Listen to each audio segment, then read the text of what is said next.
बुलढाणा जिल्ह्यातील मेहकरमधून आरोग्य व्यवस्थेचा धक्कादायक प्रकार समोर आला आहे।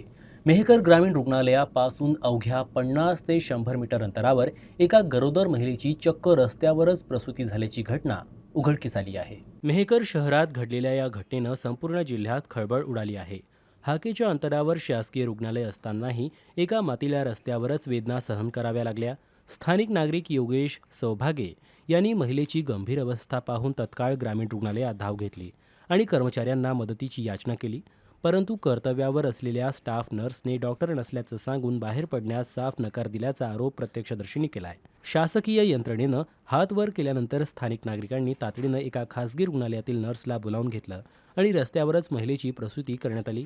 बाळ आणि बाळातीन सुखरूप असून त्यांना पुढील उपचारासाठी खासगी रुग्णालयात दाखल करण्यात आलंय। बाईट। आपत्कालीन परिस्थितीत शासकीय आरोग्य यंत्रणेनं घेतलेल्या या भूमिकेवर आता संतप्त प्रतिक्रिया उमटत आहे।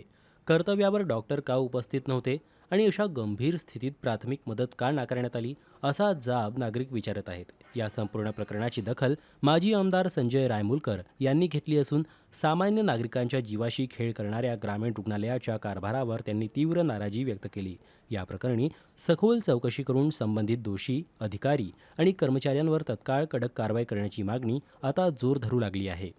आज सकाळी 6 वाजता मी घरी झोपला असताना मला आमच्या शेजारी एका बाईचा जोरजोराने रडण्याचा आवाज आला।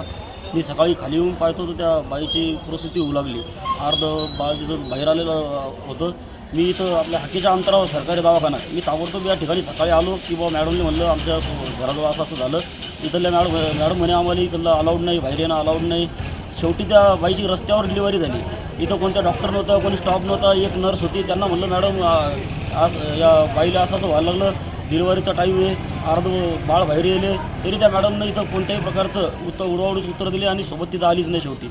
शेवटी त्या बाळाचं रस्त्यावरच प्रसूती झाली। मग आम्ही प्रायव्हेट हॉस्पिटलमध्ये गेलो, तिथली एक नर्स आणली आणि त्या मॅडमनं त्याचंही केलं।